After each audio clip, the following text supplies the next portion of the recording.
Assalamualaikum warahmatullahi wabarakatuh. Jumpa lagi dalam pembelajaran kimia. Apa kabar anak-anak ibu di rumah? Mudah-mudahan semuanya dalam kondisi sehat. Pada masa pandemi ini, tetap jaga kesehatan, hindari keluar rumah jika tidak diperlukan, dan tetap berdoa kepada Allah Subhanahu wa Ta'ala. Semoga pandemi ini cepat berakhir. Pada pertemuan kita kali ini, kita akan masuk materi baru tentang termokimia. Termokimia itu adalah materi tentang bagaimana cara menentukan perubahan panas yang terjadi pada proses reaksi kimia. Tujuan pembelajaran kita pada materi kali ini adalah membedakan reaksi eksoterm dan reaksi endoterm berdasarkan perubahan entalpinya. Kemudian yang kedua, menjelaskan jenis-jenis entalpi standar. Nah, untuk memulai materi kita akan memperhatikan gambar satu reaksi kimia. Anak-anak ibu di rumah pasti sudah tahu ini adalah reaksi pembakaran kayu. Pasti anak-anak ibu juga pernah melakukan reaksi seperti ini. Apa yang dapat kita rasakan langsung dari reaksi ini? Yang paling menonjol pasti adalah perubahan suhu. Sebelum terjadi pembakaran, suhu di sekitar tempat reaksi ada pada keadaan normal, biasanya pada suhu kamar. Pada saat reaksi berlangsung, apinya mulai menyala, maka suhu akan meningkat. Suhu meningkat menjadi bertambah panas. Setelah kayunya habis, maka kembali suhu menjadi turun pada keadaan normal lagi atau pada suhu kamar. Dari gambar ini timbul pertanyaan, kemana kalor yang dihasilkan dari proses pembakaran kayu? Apakah kalor itu hilang? Nah, ini jadi pertanyaan sama kita. Saat kayu dibakar, dihasilkan kalor, sehingga keadaan sekitarnya menjadi panas. Dan saat api padam, keadaan menjadi normal kembali. Hilang nggak kalornya yang dihasilkan tadi? Ini akan kita jawab pada pembelajaran kita hari ini. Nah, pada satu reaksi kimia, ada dua istilah yang harus kita pahami. Ada yang namanya sistem dan lingkungan. Apa itu sistem? Reaksi atau proses yang sedang menjadi pusat perhatian kita. Sedangkan lingkungan, segala sesuatu yang berada di sekitar sistem. Pada reaksi pembakaran kayu tadi, kita lihat sistemnya adalah reaksi atau prosesnya. Tadi adalah reaksi pembakaran kayu. Berarti sistemnya adalah kayu dan api. Apa yang menjadi lingkungannya? Lingkungannya adalah segala sesuatu yang berada di sekitar sistem itu. Kita yang merasakan panas tadi, itu kita sebut sebagai lingkungan. Sistem itu dapat kita bedakan menjadi tiga, dilihat dari interaksi dari sistem ke lingkungan. Ada sistem terbuka, sistem tertutup, dan sistem terisolasi. Sistem terbuka itu terjadi pertukaran materi dan energi. Misalnya, kalau kita punya satu buah gelas, kita masukkan air panas ke dalam gelas itu, maka kalau gelasnya kita pegang, kita juga bisa merasakan panas dari airnya. Tandanya, energi dari air itu mengalir ke tangan kita. Air sebagai sistem, tangan kita sebagai lingkungannya. Kemudian, kalau kita biarkan dalam gelas itu tetap berada di situ, kita bisa melihat ada benda yang masuk. Kita boleh memasukkan gula ke dalamnya. Kita bisa mengambil airnya. Jadi materinya bisa bertukar dari sistem ke lingkungan, lingkungan ke sistem. Sistem tertutup itu yang terjadi hanya pertukaran energi saja. Misalnya kita punya satu wadah gelas yang punya tertutup rapat. Jadi kalau dalam wadah itu kita masukkan air, kita tutup, kita pegang gelasnya, Bisa nggak kita rasakan panasnya? Bisa. Tandanya energi mengalir dari sistem ke lingkungan. Tapi bisa nggak kita masukkan gula langsung? Tidak bisa. Bisa nggak kita ambil air dari gelasnya? Tidak bisa, karena sudah ada pembatas yang membatasi antara sistem dengan lingkungan. Jadi materi tidak bisa bertukar dari sistem lingkungan atau lingkungan ke sistem. Yang bisa bertukar hanya energi saja. Kemudian sistem terisolasi, tidak ada pertukaran materi maupun energi dari sistem ke lingkungan atau lingkungan ke sistem. Kita ambil contoh, kalau kita punya satu termos air, kita masukkan air panas ke dalam termos, bisa kita rasakan panas di termos? Tidak bisa. Jadi sistem menutup interaksi ke lingkungan. Jadi panasnya tetap tertahan dalam sistem. Sehingga kita dapat, kalau kita masukkan pagi hari air panas, kita buka di siang hari, airnya masih tetap panas. Karena energinya tidak mengalir ke lingkungan. Kalau materi bisa nggak masuk ke dalam termos? Pasti juga tidak bisa, karena dia tertutup rapat.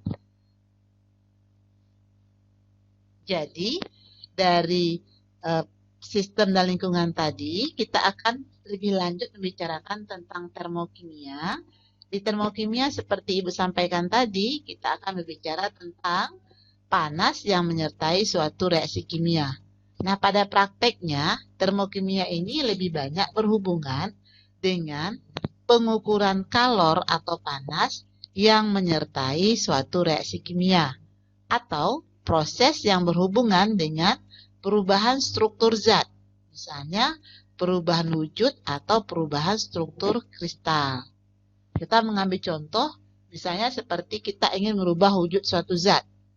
Air saja, suatu zat yang paling gampang kita temukan dalam kehidupan kita. Air bisa kita rubah wujudnya dari padat menjadi cair, dari cair menjadi gas. Cukup dengan mengubah suhunya saja. Kita punya air di rumah, satu gelas air, kita masukkan dalam plastik, pada suhu kamar 25 derajat Celcius, dia cair, masukkan dalam lemari es, suhunya menjadi 0 derajat, apa yang terjadi? Wujudnya akan berubah menjadi padat. Nah, perubahan suhu membuat wujud air tadi berubah. Bisa juga kita masukkan air yang 500 ml, kita masukkan ke dalam wadah, kita panaskan sampai suhu 100, apa yang terjadi pada airnya? Airnya akan berubah fasa dari cair menjadi gas. Untuk memudahkan kita belajar lebih lanjut tentang termodinamika kimia, maka kita mengenal ada hukum termodinamika. Hukum termodinamika itu kita dapat dari hukum kekekalan energi. Energi tidak dapat diciptakan atau dimusnahkan, tetapi dapat diubah dari satu bentuk ke bentuk yang lain. Pertukaran energi antara sistem lingkungan dapat berupa kalor atau bentuk energi lainnya yang secara kolektif disebut dengan kerja. Jadi, kalau sistem menerima kalor, berarti Q-nya bertanda positif. Artinya, sistem mengalami penambahan kalor. Kalau sistem membebaskan kalor atau melepaskan kalor, tandanya Q-nya bertanda negatif. Artinya apa? Sistem mengalami pengurangan kalor. Kalau sistem melakukan kerja, maka W-nya bertanda negatif. Berarti sistem sudah kehilangan kerja. Sedangkan bila sistem menerima kerja, maka W-nya bertanda positif. Artinya sistem sudah bertambah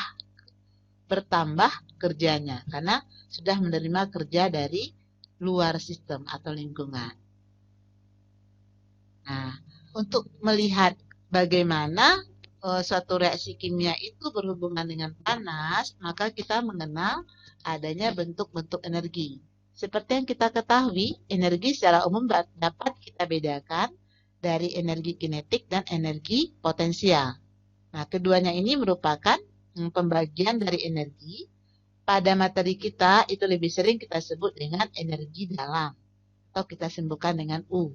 Jadi energi dalam itu adalah energi yang dimiliki oleh suatu zat atau sistem. Nah, perubahan energi dalam muncul sebagai kalor atau kerja. Sehingga delta U ini dapat kita hitung sama dengan kalor ditambah dengan kerja. Selanjutnya, kita akan mengenal namanya perubahan entalpi. Sebelum kita lihat apa itu perubahan entalpi yang disimbolkan dengan delta H, maka kita akan lihat dulu apa sebenarnya entalpi. Entalpi itu adalah sejumlah energi yang dimiliki sistem pada tekanan tetap. Jadi entalpi itu sebenarnya sama dengan energi. Bedanya, entalpi terjadi pada sistem pada tekanan yang tetap. Karena entalpi sama dengan energi, maka entalpi secara umum tidak bisa kita hitung. Apa yang bisa kita amati? Hanya perubahan yang terjadi pada sistem itu sendiri. Nah, perubahan itulah yang akan kita hitung nantinya. Perubahan entalpi itu perubahan energi yang menyertai peristiwa perubahan kimia pada tekanan tetap. Entalpi reaksi pada tekanan tetap itu sama dengan Q reaksi. Perubahan entalpi tergantung pada keadaan awal dan keadaan akhir saja. Jadi delta H bisa kita hitung dari entalpi akhir dikurang dengan entalpi awal. Berdasarkan perubahan suhu yang terjadi pada satu reaksi kimia, maka reaksi itu dapat kita bedakan menjadi dua. Ada reaksi eksoterm, ada reaksi endoterm. Ada reaksi yang membutuhkan kalor, ada reaksi yang melepaskan kalor. Kita akan lihat satu-satu. Pertama kita akan lihat tentang reaksi eksoterm. Nah, di sini Ibu sudah punya satu gambar. Nah, ini ada sistem. Jadi sistem ini yang berada dalam lingkaran ini saja. Di luar lingkaran, nih, semua ini kita sebut sebagai lingkungan. Di sini kita lihat bahwa ada panah. Panah itu menuju ke luar lingkaran. Berarti panah menuju ke lingkungan. Dari sistem menuju ke lingkungan. Apa yang dilepaskan dari sistem ke lingkungan? Ini adalah kalor. Nah, kalau kalor dilepaskan dari sistem ke lingkungan, tandanya sistem akan mengalami penurunan atau kekurangan kalor dari awal. Ya, yang awalnya dia punya 1 kalor yang nilainya misalnya 10, setelah dilepaskan maka nilainya pasti kurang dari 10 karena sudah ada yang dilepaskan. Nah, proses seperti ini kita sebut dengan reaksi eksoterm. Jadi, reaksi eksoterm itu adalah reaksi yang melepaskan kalor. Melepaskan kalor, tandanya sistem mengalami pengurangan kalor, maka delta hanya diberi tanda dengan negatif. Kemudian, ada reaksi yang kedua, yaitu reaksi endoterm. Reaksi endoterm ini, kita lihat di sini, kita juga punya satu sistem yang ada dalam lingkaran, di luarnya adalah lingkungan, arah panahnya berbeda. Sekarang arah panahnya menuju ke sistem. Apa yang masuk ke sistem? Kalor. Tandanya lingkungan mengalirkan kalor ke sistem. Nah, kalau sistem dialirkan kalor dari lingkungan, otomatis sistem mengalami penambahan kalor. Kalau mengalami penambahan kalor, yang seperti pada gambar skema ini, kita sebut sebagai reaksi endoterm. Jadi, reaksi endoterm itu adalah reaksi yang menarik kalor, delta H-nya bernilai positif. Nah, dari skema tadi, gambar tadi, kita bisa membuat diagram tingkat energi, reaksi ekso dan endo. Kalau tadi sudah bisa membedakan, kalau ekso nilai delta H-nya negatif, endoterm positif, kita juga bisa membedakan reaksi ekso dan endo dari diagram tingkat energinya. Karena delta H adalah entalpi akhir kurang entalpi awal, di sini yang ada di akhir itu biasanya adalah produk pada saat bereaksi. Yang ada di awal itu siapa? Reaktan atau pereaksi. Jadi untuk reaksi eksoterm, delta H produk kurang delta H reaktan atau delta H awal, nilainya itu negatif. Artinya angkanya lebih kecil dari 0, bertanda negatif. Berarti nilai reaktan lebih besar dibandingkan nilai pereaksi. Maka bisa kita tuliskan diagramnya seperti ini. Nah, di delta H-nya, reaktan itu lebih tinggi tingkat energinya dibandingkan dengan produknya. Nah, karena nilainya adalah negatif. Kebalikannya untuk endoterm, delta H itu produk kurang reaktan, entalpi reaktan, nilainya positif. Tandanya entalpi produk lebih besar dibandingkan dengan entalpi reaktan. Jadi kalau kita gambarkan pada diagram, produk berada di atas, sementara reaktannya berada di bawah. Untuk jenis reaksi selalu reaktan menuju ke arah produk. Reaktan menuju ke arah produk. Jadi tidak mungkin atau tidak pernah produk yang menuju ke arah reaktan. Kemudian kita akan melihat perubahan entalpi standar. Ada 4 macam perubahan entalpi standar. Yang pertama, entalpi pembentukan standar. Kita sebut atau simbolkan dengan delta HF. Entalpi pembentukan standar adalah perubahan entalpi yang terjadi pada pembentukan 1 mol suatu senyawa dari unsur-unsurnya yang paling stabil pada keadaan standar. Bagaimana keadaan standar? Keadaan standar adalah keadaan pada suhu 298 Kelvin atau 25 derajat Celcius dan tekanan 1 atm. Nah, ini adalah contoh persamaan termokimia dari entalpi pembentukan standar. Jadi pembentukan 1 mol CO2 langsung dari unsur-unsurnya. Ada C dan O pada keadaan 25 derajat Celcius itu delta HF-nya min 393,5 kJ. Kemudian ada namanya entalpi penguraian standar. Nah, entalpi penguraian standar adalah perubahan entalpi pada penguraian 1 mol suatu senyawa menjadi unsur-unsurnya yang paling stabil pada keadaan standar. Dengan kata lain, delta HD ini itu kebalikan dari delta HF. Bila delta HD positif, delta HF-nya negatif. Bila delta HD-nya negatif, delta HF-nya positif. Jadi kita bisa ambil lagi reaksi yang di atas. Ini adalah pembentukan. Kalau penguraian berarti CO2 diuraikan menjadi unsur-unsurnya. Ada C dan O2, maka delta HD-nya tinggal ditukar simbolnya saja. Negatif menjadi simbol positif. Kemudian yang ketiga adalah entalpi pembakaran standar. Kita simpulkan dengan delta HC.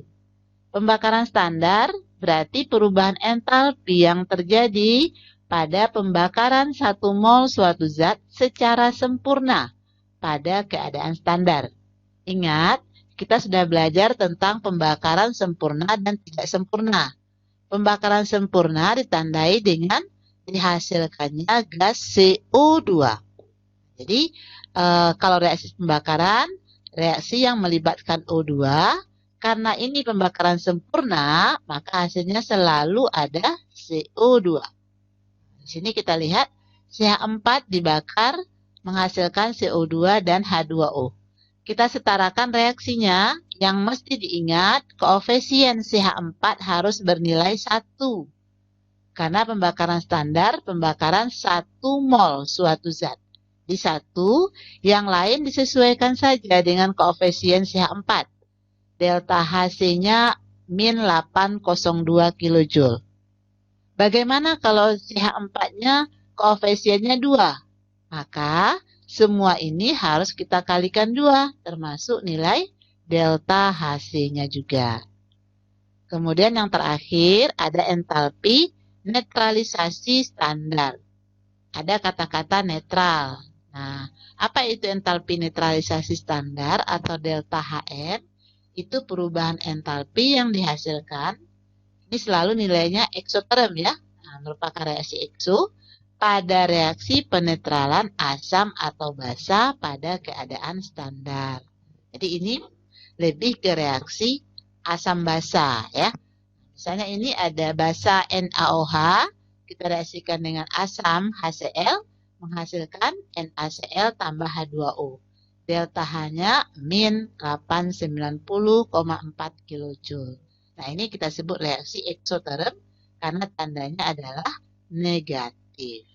Nah, alhamdulillah, kita sudah selesai membahas tentang materi termokimia pada bagian 1 ini.